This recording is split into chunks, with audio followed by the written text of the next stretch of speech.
My name is Amanda Lee Whitmore, and I don't scare easy. But the night I walked into Margaret Bexley's house, handed her forged letter to the prosecutor, and watched her wrists shackled, my hands didn't shake, not even a little. She tried to ruin my father's legacy. She almost succeeded. But I made sure the last word came from me, not the woman who nearly stole my family's name and inheritance. Before I tell you how it all began, drop a comment and tell me where you're watching from. I want to know how far stories like mine can travel. If you've ever trusted someone, only to discover everything was a lie, this one's for you. It started on a Sunday evening, late October, the kind of fall day where Charleston's air hums soft and sleepy, thick with jasmine and the ghost of summer. The light in my living room was golden, slipping across the hardwood like melted honey. I was curled on the couch, one leg tucked under me, a mug of cinnamon tea in one hand and the other sorting through a stack of mail I'd ignored all week. And then I saw it. A cream-colored envelope addressed in my father's handwriting, or so I thought. I pressed the mug to my chest, suddenly unable to breathe. That looped W in Whitmore, the tight slant of the A in Amanda, I hadn't seen it in years, not since my father passed away. I smiled, small and startled, then turned the envelope over with both hands. It wasn't sealed with wax like his usual style. That was the first odd thing. The second was Jake's voice. Jake, my ex-husband who'd recently started crashing on my couch again after his business tanked. "Amanda," he said gently, like someone easing you out of a dream. "Wait, look closer." His tone made me pause. I glanced up. He was standing behind the couch, frowning, his thumb tracing the air over the ink. "I know your dad's penmanship," he said quietly. "That's not it." I stared at the letter again. My pulse skipped. The loops were too neat, too clean, not the scratchy, impatient scrawl I grew up seeing on fridge notes and birthday cards. "Open it," Jake said, sinking beside me, his knee brushing mine. "Let's see what it says." My hands were shaking now. Inside was a single page. The message was short, almost clipped. "Amanda, please wire $10,000 to the attached account." I wouldn't ask if it wasn't urgent. "Dad," I blinked. "What?" Jake leaned in, reading over my shoulder. "That doesn't make sense." "No, he wouldn't," I stopped. My father was always proud, never begged for help. And even when money got tight, he'd sooner pawn his wedding ring than ask his daughter for a dime. Besides, he knew I didn't have that kind of money. I was barely scraping by, working part-time at the library and tutoring to cover rent on the small downtown apartment I moved into after the divorce. "Why would he?" I whispered, reading the note again. "Why would he do this when he knows I don't have that kind of money?" Jake's eyes narrowed. "Because he didn't." A sudden hush filled the room. And just like that, the warmth of the evening vanished. The windows, the lamp, even the flickering candle by the bookcase, they all felt colder somehow. Jake took the letter from my fingers and held it to the light. "This isn't inkjet. It's feathered like someone used a fountain pen trying to mimic your dad's style." I pulled the envelope closer. There was no return address. "What if someone's pretending to be him?" I whispered, goosebumps crawling up my arms. "What if—" Jake gave me a look. "Amanda, your dad's been gone 3 years." "I know that." I snapped, the words too sharp, then softer. "I know." He didn't say anything else. Just leaned forward and studied the letter again. "We need to find out where this came from." My mind was racing. Who would go this far? What was the point? To scare me, blackmail me, and why now? I stood up suddenly. "I'm going to the bank in the morning." "To do what?" "To trace the account." My voice hardened. "Whoever sent this, they made a mistake." Jake looked at me, expression unreadable. "Amanda, are you sure you want to go down that road?" "I have to," I said. If there's even a chance someone's using his name too, I stopped myself. Because the truth was, I already knew. Something about the letter, the cold, calculated wording, the fake familiarity, the demand. It wasn't random. It was crafted, intentional. It was a warning, or worse, a trap, and I had just walked right into it. A week later, I was out back in the small garden behind my duplex, tugging weeds out from under the lavender bush my father helped me plant 2 summers before he passed. I wasn't thinking about the letter anymore. Not directly, at least. It had been tucked into the back of my desk drawer with all the other things I didn't know how to face yet. But when I stood up, wiping my hands on my jeans, I saw the mail truck slow at the curb. The driver gave a lazy wave and tucked something into my box. It was Sunday all over again. Same cream-colored envelope. Same slanted handwriting that almost looked like my father's. Except this time, there was something colder about the way it was addressed. No Amanda, no Ms. Whitmore. Just my full name in stiff, impersonal letters. AMANDALWHITMORE. I didn't open it right away. I carried it back inside like it was made of glass and set it beside the sink. My hands smelled of rosemary and dirt. My pulse had already started to thrum. Jake came in from the living room. He still had that limp from his motorcycle accident, and I noticed how he winced a little with each step. Something wrong? Another one, I said quietly, nodding at the envelope. He didn't have to ask what I meant. Want me to read it? I shook my head. No, I need to. I took the envelope and sat on the front porch, pulling my hoodie tighter around me. The sun was setting, spilling pink light over the neighbor's porch swing. Everything looked so normal. Then I opened the letter. Amanda, in light of your silence regarding our previous request, be advised that if you do not sign the attached declaration forfeiting any claims to your father's estate, legal action will commence. If you refuse to sign, the courts will decide. This is your final notice. R. Whitmore. My blood ran cold. There was an attachment, a single-page form titled Waiver of Inheritance Claim. I'd never seen anything like it before. The wording was dry and final, like someone was trying to scrub me out of my own story. I stared at it, stunned. R. Whitmore. My dad never signed anything with an initial, I said aloud. Jake sat down next to me, frowning. What does it say? I read it out loud, my voice catching at the part about forfeiting claims. When I finished, Jake let out a slow, tight breath. Amanda, this isn't just weird anymore. This is illegal. I looked at him, startled. This isn't someone playing games.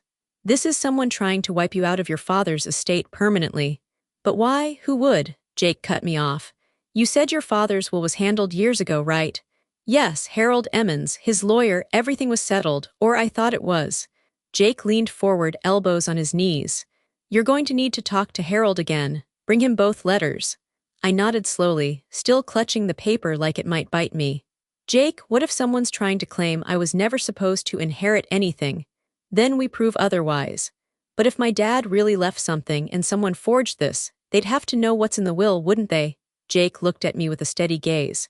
Amanda, someone's trying to erase your connection to your dad. We need to find out who. I folded the letter back up, trying to control the shaking in my hands. The smell of earth was still on my skin. My dad loved that lavender bush. He said it kept the bees happy.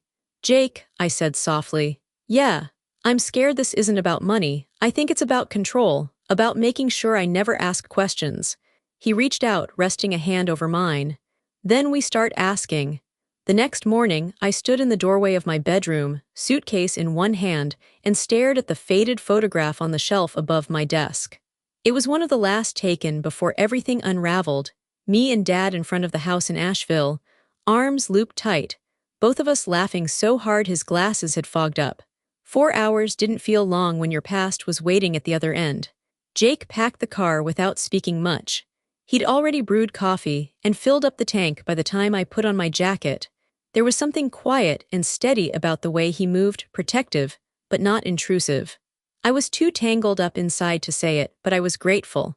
We took the back roads, winding through stretches of pine and rusty gold leaves until the familiar hills of Asheville came into view. The mountains rose like old friends, their misty outlines unchanged. But as we pulled into what used to be my parents' neighborhood, my heart dropped. The house looked hollow. It stood like a shell of itself. Windows boarded up with faded plywood, the porch sagging, the garden beds swallowed by weeds. The mailbox hung crooked, rust dripping down its side. The small ceramic angel my mother had once placed in the front flower bed was shattered, her wing buried in ivy. Jake parked in silence. Neither of us moved for a moment. I stepped out slowly, gravel crunching underfoot. The air smelled of damp leaves and smoke from someone's chimney. A wind picked up, pushing my hair into my face as I walked to the porch steps, which creaked under my weight. I reached for the doorknob by habit, then remembered. We weren't just visiting. No one had lived here for years. Jake joined me at the front, his brows knit tight. This place looks abandoned. It wasn't supposed to be, my voice cracked. He loved this house. He painted the shutters every spring. He trimmed the trees himself. Jake peered through the narrow slit between the boards. Looks like everything's still inside, furniture, even the curtains. But no lights, no life. We circled the house, finding nothing but dry leaves and a busted lattice. I was about to try the back door when I heard a voice behind us. "You lookin' for someone?" We turned. An elderly woman stood by the fence separating the yards.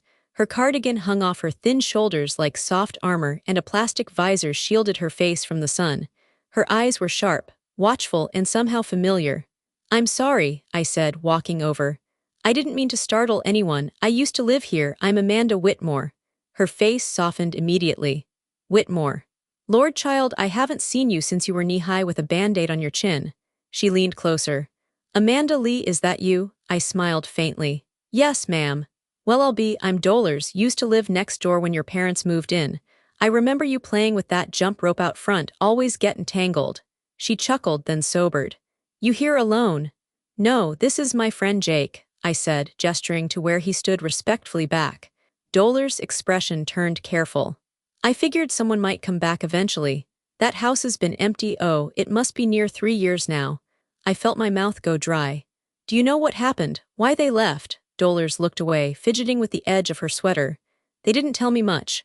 One day, Margaret, your stepmother, came out with a U-Haul and started loading things up. Said your daddy needed care. Next thing I know, the house was locked up tight and nobody's been back since." Jake stepped closer. "Did she say where they went?" Dollars shook her head. "No, but I always thought it was strange. Your father, he used to sit out on that porch every evening, rain or shine. After Margaret moved in, he stopped, didn't wave, didn't talk much either." I clenched my jaw. "Dollars, do you know if my father is still alive?" Her eyes flickered. "I can't say for sure," she said gently.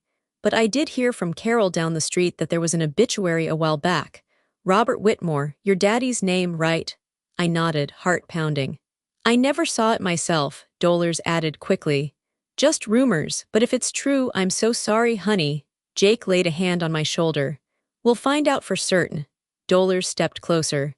"If someone's messing with you, sending letters and all, you be careful. Your father was a good man, but not everyone around him was."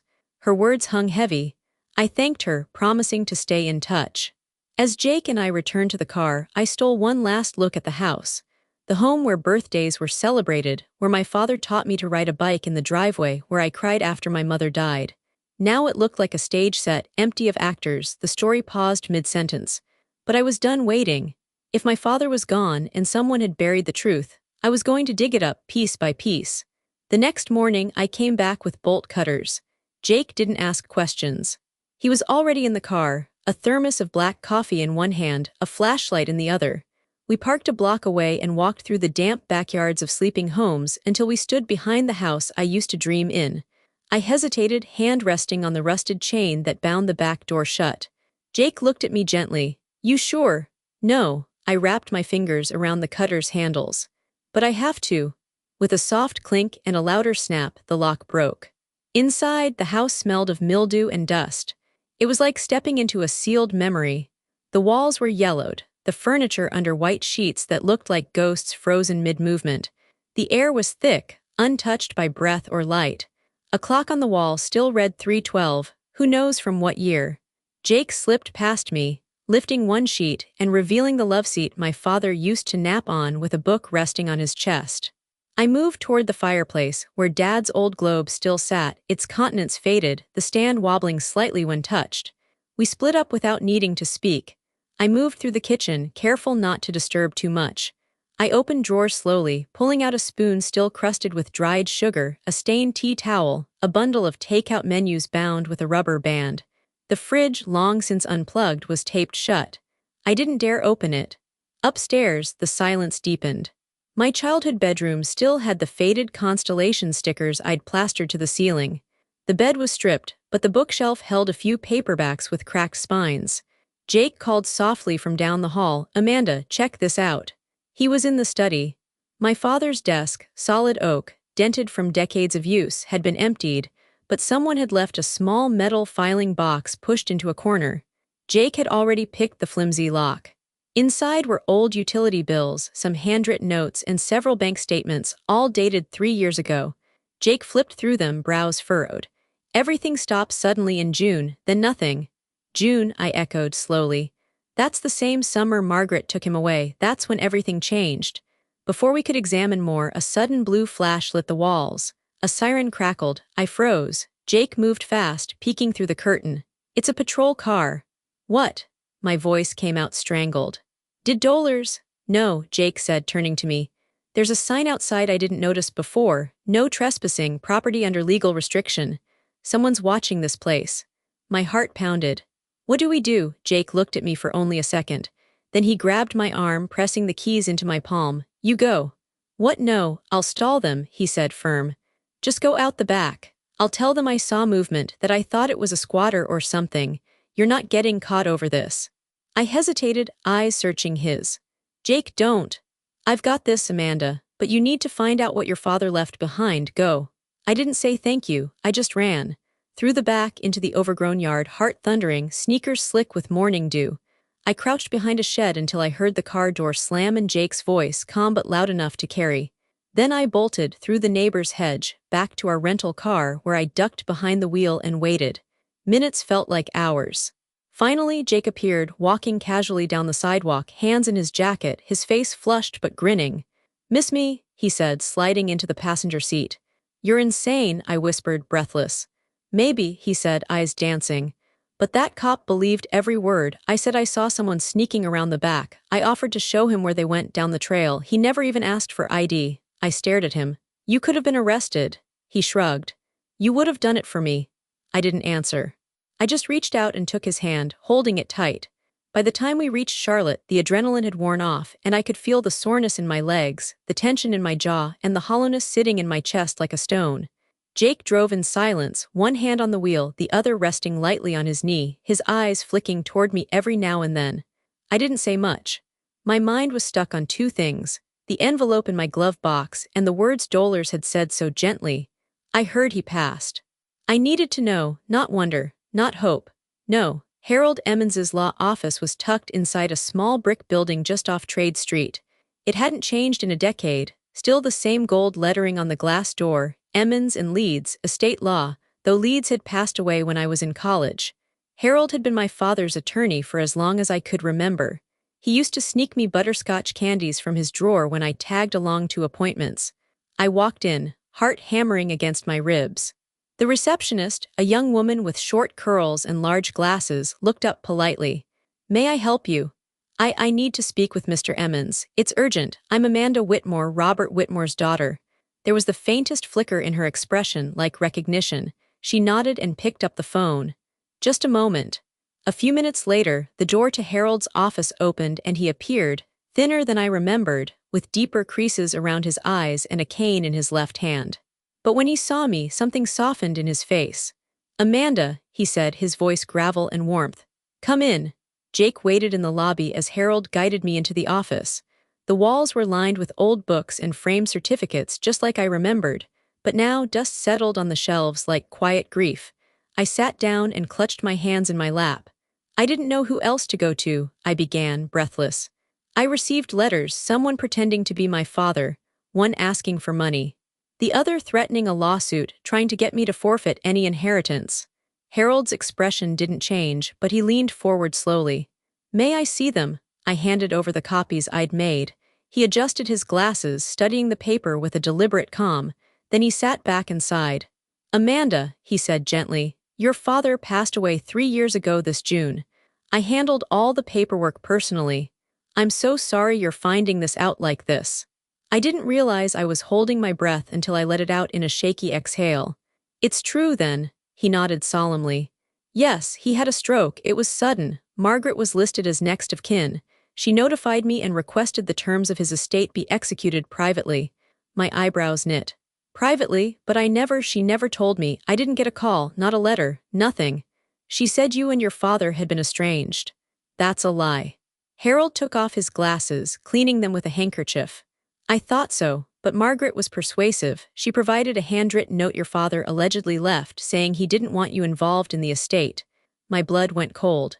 Do you still have that? I do, and I never destroyed the original will, Amanda. I had doubts. Because of Margaret. Because your father had changed his mind a few months before he died. He told me he wanted to amend the will, include a sealed letter for you. He even asked me to store something for him, just in case. My voice trembled. You mean something he left for me? Harold nodded slowly, then pushed himself to stand.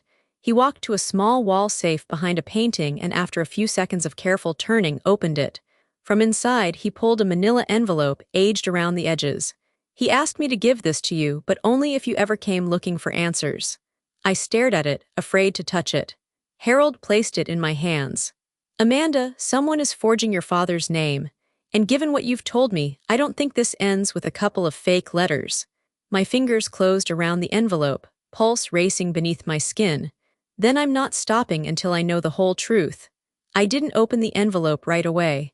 I held it on my lap as if it might vanish if I moved too quickly, brown paper, aged just enough to carry the weight of lost time. My name was written across the front in the unmistakable tilt of my father's handwriting. No initials, no formal address, just Amanda in soft, uneven strokes that made my throat ache. Harold sat behind his desk, patient as ever, hands folded neatly. Outside his office window, the afternoon sun spilled over Charlotte's skyline like gold poured over glass. Jake watched from the corner chair, his eyes on me but saying nothing. He knew this was a moment I needed to move through myself. I took a breath. Then another. And finally, I broke the seal. Inside were 3 items: a folded letter, a bank deposit slip, and a small note written on the back of a business card from an Atlanta branch of Lockridge Trust. The letter came first. Amanda, if you're reading this, it means I'm no longer able to explain things the way I should have. I never wanted to keep anything from you, but not everything was safe to say out loud, not with Margaret watching. I've placed certain documents in a safety deposit box under our family name. You'll find the access slip enclosed. Trust Emmons to help if you're ever in trouble. I'm sorry for the silence, for the distance. You deserved better. This isn't about money. It's about the truth. I love you always. Dad, I sat frozen, eyes locked on the signature. I'd spent years wondering if he blamed me for the arguments with Margaret, for leaving Asheville when I couldn't stand the tension anymore, for not calling more often. But now I could see it clearly. He'd never stopped protecting me. He'd just run out of time. Jake leaned forward. Amanda, I handed him the note with shaking fingers. He left a box, in Atlanta, at Lockridge Trust.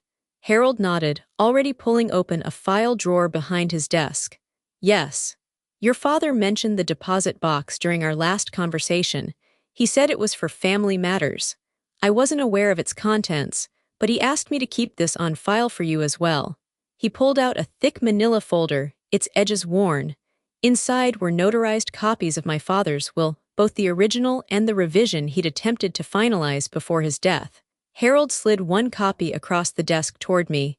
This is the last legally binding version, he said. And Amanda, your name is on it, as the sole heir. I blinked. What? He nodded firmly. Not Margaret, not a trust, you. Jake let out a breath. So those letters, trying to get her to sign something, were an attempt to void a legal will, Harold finished. And if the court sees evidence of forgery and coercion, he didn't have to say the rest. I stared at the bank slip. Lockridge Trust. Safety deposit 4210 be issued 3 years ago. My heart thudded behind my ribs. Why would he hide this from me for so long? I whispered. Harold's gaze was heavy with something I couldn't name, grief perhaps, or regret. Maybe he thought he still had time to explain. Maybe he thought he was keeping you safe, or maybe, he trailed off. He knew someone close to him was already erasing things and you were next. The room felt smaller somehow, the air thicker. I need to see what's in that box, I said quietly, clutching the slip. Jake nodded. Then we go to Atlanta. Harold offered a small smile. You have your father's fire, Amanda, but be careful. Whoever's behind this, if they forged letters and tried to scare you off, they're not done yet. I stood slowly, folding the documents with care, heart pounding with new purpose. This wasn't just a clue, it was a key. The call came just after sunrise. I'd barely slept, lying awake in the guest room Harold had offered us for the night, my thoughts circling like vultures over every document, every forged letter, every memory of my father's voice. When my phone finally rang, I already knew who it would be. Ms. Whitmore, a tired voice on the other end asked. This is Deputy Carson at the Mecklenburg County Jail. A Jacob Palmer listed you as his emergency contact. Of course he did. Jake had told me he'd been issued a warning when the officer caught him stalling on the porch of our old house. But apparently someone higher up had flagged the property, and by morning, the story had unraveled. Trespassing, obstruction, minor charges, but enough to land him behind bars overnight. By the time I arrived at the courthouse, my coat still damp from the drizzle and my hair pulled into a low, tired knot, Jake was already waiting on the bench outside, his jacket slung over his shoulder and a sheepish look on his face. "They gave me the courtesy of not cuffing me," he said by way of greeting, his mouth tugging into that crooked half-smile I hadn't seen in years. I stared at him for a long second before shaking my head. "You're ridiculous." He stood. "You bylaid me out. You expected I wouldn't." He rubbed the back of his neck, eyes squinting into the morning sun. "Honestly, wasn't sure." "Don't get sentimental on me now, Palmer," I muttered, pulling my coat tighter. But I wasn't mad. I was relieved. He'd risked his freedom so I could escape with the only clues we had. And now we were even. We found a little diner 3 blocks away, the kind with sticky menus and chipped mugs that somehow made the best hash browns in 3 counties. I picked a booth in the back and slid in across from him. The waitress came over, dropping off 2 steaming coffees without being asked. "You look like the kind of people who need caffeine before conversation," she said kindly, then disappeared before we could argue. Jake took a long sip and set his mug down with a soft exhale. "I still don't understand why you did it," I said, my voice low. "You could have walked away. No one would have blamed you." His eyes met mine. "You needed time to get out. That was enough." "But jail, Jake, overnight." My throat tightened. "You didn't have to do that for me." His gaze softened and for a moment the air between us shifted. "I know," he said quietly, "but Amanda, you're still family. That doesn't stop because there's no ring or because we've been through hell." I looked away. The tears burned fast and unexpected. "I didn't think anyone would show up for me anymore," I admitted. "Well," he said, his voice a little rough, "I did." We fell into silence, the quiet kind that feels more like understanding than absence. Our food came: scrambled eggs, toast, greasy bacon, but I barely touched mine. Jake finally broke the stillness. "What's in the safety deposit box? It could change everything." "I know." I glanced down at my coffee. "But it also scares me. What if it proves Margaret was behind all of this? Then we expose her. And if it doesn't," Jake shrugged, "then we keep digging."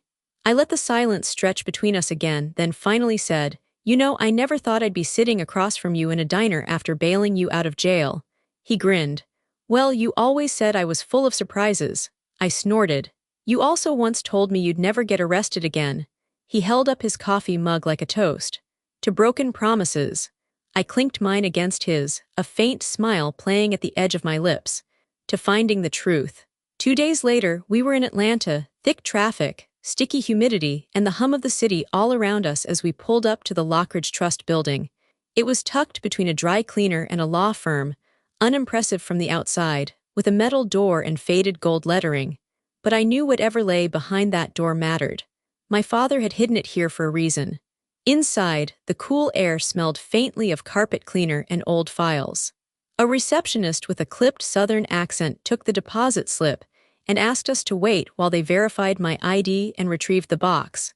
Jake and I sat in silence in a small lounge with dated furniture and a ticking wall clock that made my nerves twitch. Eventually, a woman in a navy blazer appeared. Her name tag read Gail. "This way, Ms. Whitmore." She led us through a locked hallway, then into a small viewing room, no windows, just a table, 2 chairs, and a brushed steel door where she entered a code and turned a key. Box 4210B slid out on a tray with a soft clank. "I'll give you some privacy," Gail said. My hands hovered over the box. Then, slowly, I lifted the lid. Inside were only 3 things. A thick legal envelope, a folded piece of paper with a photograph clipped to it, and a sealed letter addressed to me. I reached for the letter first. The paper was creased and yellowed at the edges. I unfolded it carefully, my heart pounding with the weight of old ink and unsaid words. "My Amanda, if you're reading this, it means Margaret's hold outlived my voice. I failed to shield you from her fully, and for that I'm sorry. She told me things I now know were lies. She convinced me you didn't want to be part of this family, that you were better off without my help. She isolated me slowly until I didn't recognize my own silence. By the time I realized it, I was too tired to fight her the way I should have. I thought I had time to fix it. I thought you'd understand someday, but I don't want the truth buried with me. You are my daughter. Everything I had I wanted you to have, not just the money, the history, the truth. This photo, do you remember this day? Asheville, the lake, you and me skipping stones. I'd give anything to go back to that moment. Please don't let her rewrite what we were. What we are, I love you, I always did. Dad, I pressed the letter to my chest and tried not to cry. Jake said nothing, just reached across the table and squeezed my hand. I turned to the photo next. It was us. Me and Dad on the shore of Lake Julian, my shoelaces untied, his arm around my shoulder, both of us mid-laugh. I remembered that day vividly. It was before Margaret, before the coldness crept into the house. Then I opened the legal envelope. It's a notarized will, dated 2 months before my father's death. In it, he revoked all previous versions. The assets were left solely to me. There were signatures, witnesses, a clean trail, and Margaret's name omitted. I let out a breath I hadn't realized I was holding. Jake leaned closer. This is it. This is proof. Just then, the door opened behind us. I turned, startled. Gail, the bank staffer, stood in the doorway, her expression uneasy. I'm sorry to interrupt, she said carefully. Something's been bothering me since I saw the slip. I straightened, confused. What do you mean? Gail glanced back over her shoulder, then stepped inside and lowered her voice. You're not the first one to ask about this box. The room tilted slightly. I felt Jake tense beside me. When? He asked. A few weeks ago, she said. A woman came in, claimed to be the next of kin, said she had a key but no slip. We didn't give her access, of course, procedure wouldn't allow it.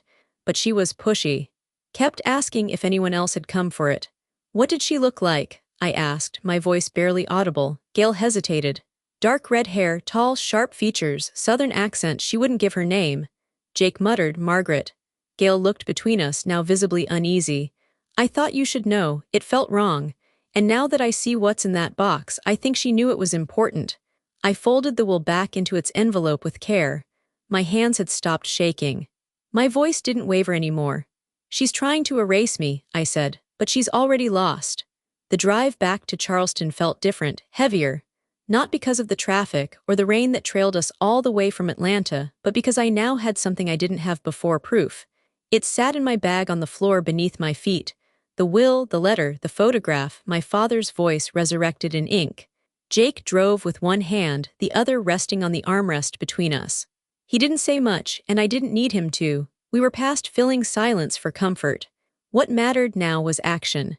By the time we arrived at Harold's office, the clouds had cracked open over the city, turning the sidewalks into shallow rivers.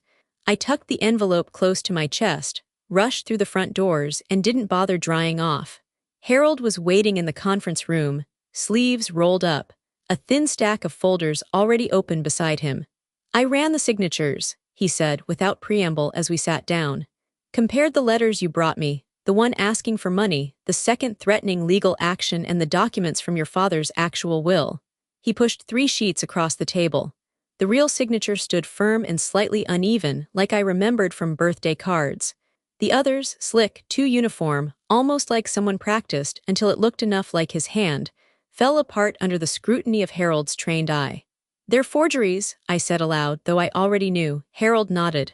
No question, whoever did this was careful but not expert level. There are hesitations in the strokes here, he pointed, and inconsistencies in pressure. Jake leaned forward. Could they hold up in court? Harold gave a slow, grim smile. Only until someone like me took the stand. I sat back, heart pounding. Then this is it. Between the forged letters and the will in Atlanta, we have everything, Harold finished. We have intent, fraud, and a motive. The room fell quiet for a moment. I glanced at Harold. What about Margaret? Do we know where she is? He reached into the folder beside him and pulled out a single printed page. I thought you might ask. I did some digging after your last visit. He placed the paper in front of me. My eyes scanned it. Margaret L. Bexley Whitmore. Current residence, Lake Wren Estates. County, Pickens, South Carolina. Registered owner of a lakeside property under Whitmore Bexley Holdings LLC. She stayed close, I muttered. Too close, Jake said, jaw tight. She thought no one would come looking, I added. She didn't count on you, Harold said simply. I stared down at her address. The woman who'd married my father, isolated him, manipulated him, and tried to erase me from his life, was living quietly in a home likely paid for with his savings. She knew exactly what she was doing, I said, voice low. The fake letters, the silence, trying to access that safety deposit box. She knew he changed the will. She was hoping it would stay hidden, Harold said. But now it's not. Jake folded his arms. So what's next? Harold looked at me. That's up to Amanda. We have the evidence. We can go to the prosecutor. But I won't lie, it's going to get loud. Public. Margaret will fight this. I'm not afraid of loud, I said. I'm afraid of quiet, of letting her get away with it. I paused, then added, she buried my father's voice once. I won't let her do it again. Harold nodded. Then I'll make the call. Jake reached over, gently brushing my arm. We finish what we start, right? I looked up at him and nodded. We do. The courthouse smelled like rain and floor polish, clean, clinical, with a chill that cut through my blazer as if the building itself was holding its breath.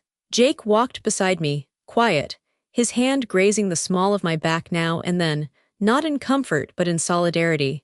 Harold had called ahead to arrange the meeting, but when the door to the prosecutor's office opened and I stepped inside, it still felt like I was crossing a line I could never come back from.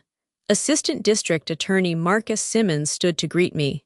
He was younger than I expected, maybe mid-30s, with a crisp blue tie and the kind of eyes that flickered quickly over everything, like he was filing it away before you even spoke. You must be Amanda Whitmore, he said, shaking my hand. Harold Emmons said you'd be bringing something substantial. I brought everything, I said, setting the manila folder down on the table. And I'm not leaving until it's taken seriously. He gave a small nod, gesturing for me to sit. I opened the folder and laid out the documents one by one. The will my father had updated, the bank statement from Lockridge Trust, the personal letter he left for me, and these, I handed him the 2 forged letters. Someone sent these to my address weeks apart, one pretending to be my father asking for money, the other threatening to sue me if I didn't forfeit my inheritance. Simmons leaned in, reading silently.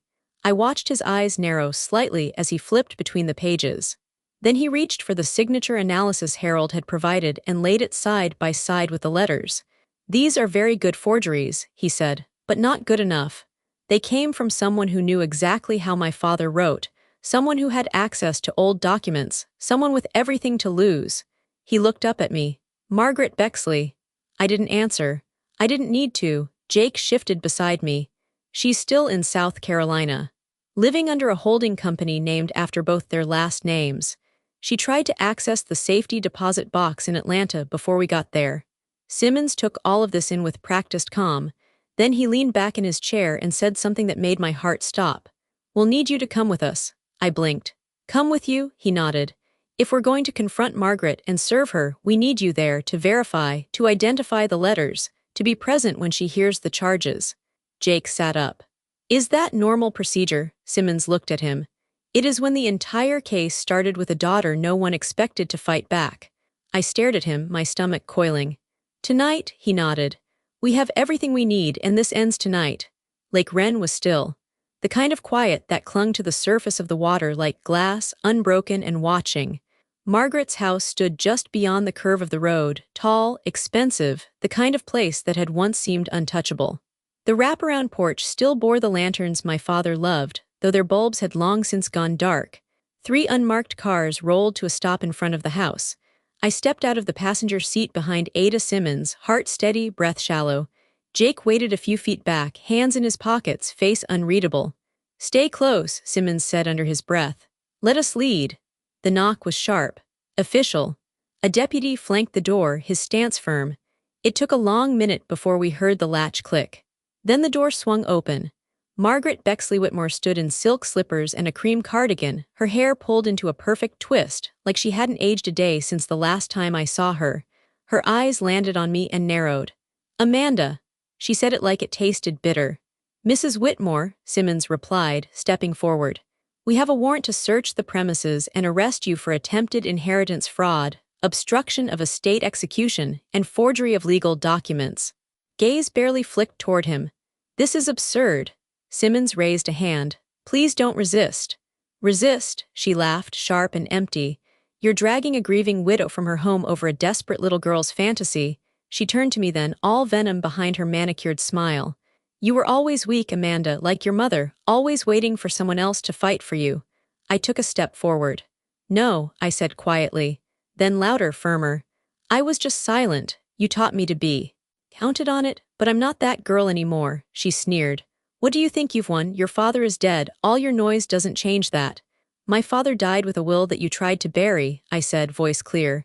You forged his name, you lied to a court, you tried to erase me. Behind her, a second officer stepped in with handcuffs.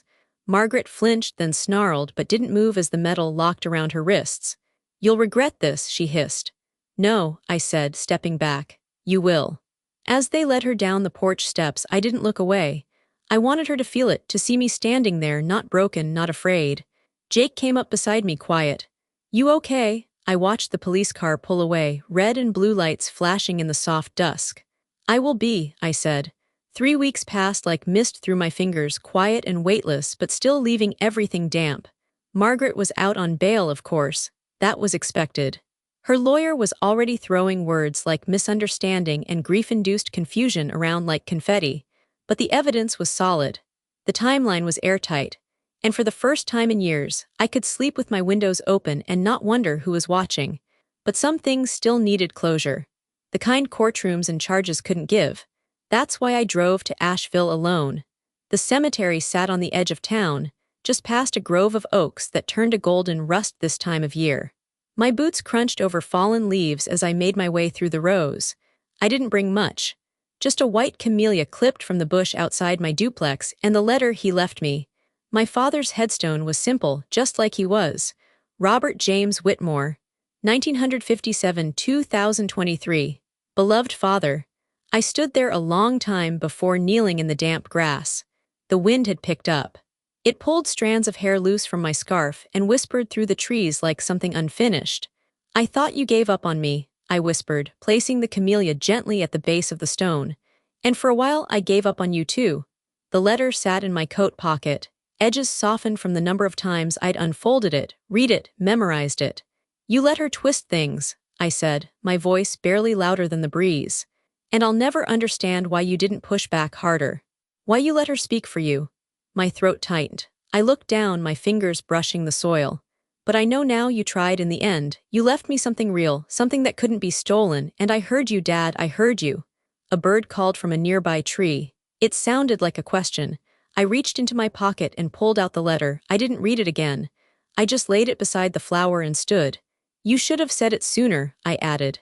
But saying it at all still mattered. I took a deep breath, letting the stillness settle around me. For the first time in years, I didn't feel lost here. This wasn't just a headstone, it was an answer.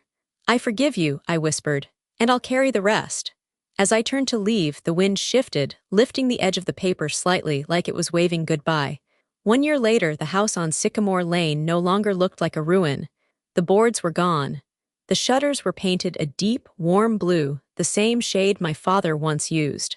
Wildflowers now bloomed where the overgrown weeds used to choke the steps, and on the porch hung wind chimes that played a soft, thoughtful tune whenever the mountain breeze rolled in. The house felt lived in again. Not haunted, healed. I named it the second story.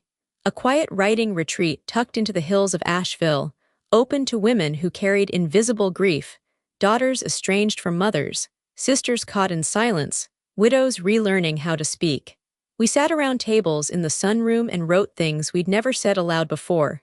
We cried. We laughed. We drank too much tea and lit candles that smelled like cedar and vanilla. No one had to explain why they'd come. Everyone belonged the moment they stepped inside. And in the evenings, when the last of the guests retreated to their rooms or wandered the garden path, I'd find my spot on the porch swing with 2 cups of chamomile in hand. Jake joined me as always, worn denim, his sleeves rolled up, a pen stuck behind one ear. He handled the books now, helped run the place when I got too wrapped up in someone's poem or couldn't figure out how to install a new screen door. He never pushed. He just stayed. Tonight the air was warm, the sky a soft bruise of lavender and gold, and the cicadas sang low in the trees. Full house next weekend, he said, sipping his tea. I nodded. 2 new registrations just came through. One of them from New York, he smiled. Told you word would spread. I leaned back against the swing, looking out over the yard that used to be overgrown and angry. Now it hummed with life. I didn't start this to fix other people, I said. I started it because I needed to remember who I was before everything went quiet. Jake glanced sideways at me, one brow raised. And did you? I thought for a moment. No, I said. I found someone better. He nodded like he understood. Because he did. We sat for a while longer, listening to the wind stirring the chimes. I reached for his hand. Justice, I said softly, was never just about punishment. He looked over. No, it was about finding my voice again and not being afraid to use it. The words sat there between us, simple but solid, like the house, like this life, like me. The past hadn't vanished. It still whispered through the trees sometimes, but it didn't own me anymore. It didn't define the story I was building now. I squeezed Jake's hand gently. I think Dad would have liked this place, I said. Jake smiled. He'd be proud of you, Amanda. And for the first time, I believed it. That was the end of my story. I keep thinking about what Jake did. That moment he chose to stall the police so I could escape with the truth. He didn't ask if it was legal or safe, he just acted. Did he do the right thing? Tell me in the comments. And if you want more stories like mine, raw, real, and just a little bit redemptive, don't forget to like and subscribe.